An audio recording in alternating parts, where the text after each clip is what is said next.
नमस्कार। आपको फिर से स्वागत है आपके YouTube चैनल पर। आज हम बात करेंगे पर चिंतन की चिता को जला डाला तो जीवन संभल जाएगा। आज चिंतन के ऊपर बात करेंगे, वो भी पर चिंतन से बचो। मनुष्यात्मा के अंदर 4 प्रकार के मुख्य चिंतन चलता है। पहला, आत्मा चिंतन। आत्मा चिंतन अर्थात उत्तम से उत्तम चिंतन। आत्मा अपनी स्वयं के बारे में विचार सागर मंथन करता है।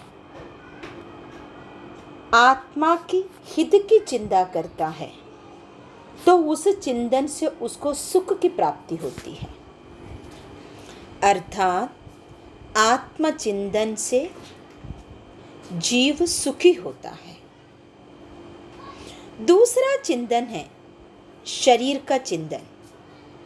इसको मध्यम चिंतन कहा गया है।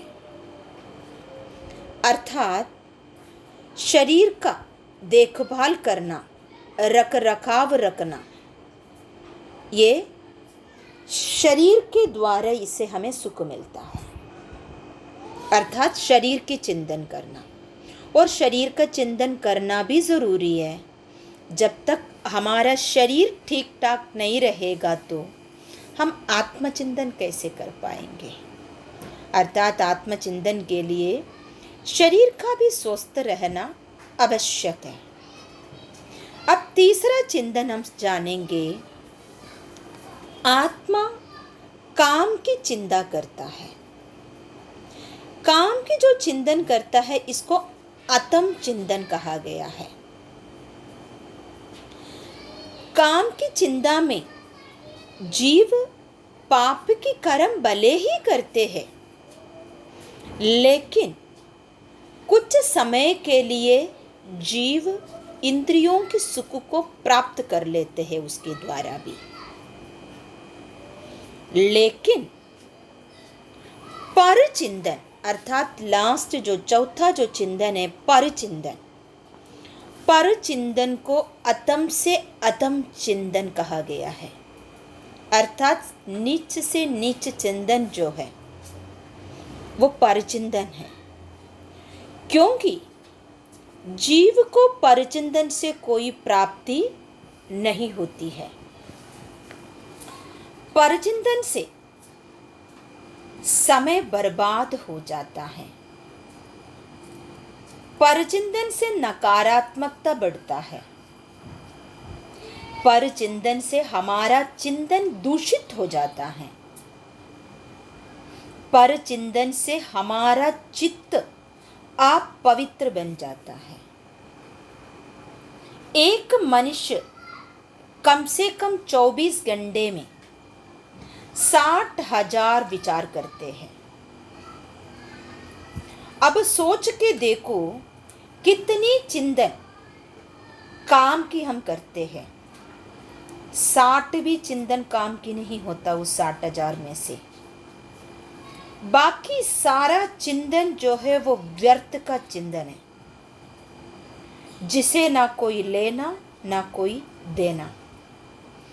इस चिंता से स्वयं को बाहर निकालो। फिजूल की बातें मूर्खता की पहचान है। आए थे हरि भजन करने को, ओटन लगे कपास। ज्ञानी से जब ज्ञानी मिलते हैं तो 2 बात हो जाए। मूर्ख से जब मूर्ख मिलते हैं तो 2 लात हो जाए। परिचिंतन अगर आपको करना ही है तो हमें परहित का चिंतन करना चाहिए। परहित की चिंतन से सबकी भला हो जाता है, कल्याण हो जाता है, सबको सुख मिलता है। परहित का चिंतन ही यथार्थ में मैत्रता है। सज्जन व्यक्ति स्वहित के साथ साथ सर्वहित की चिंता करते हैं। सामान्य व्यक्ति स्वयं के हित लाभ की ही सोचना और चिंतन करते हैं, पर अहित की बात कभी नहीं सोचना चाहिए। ये सबसे बड़ा पाप है।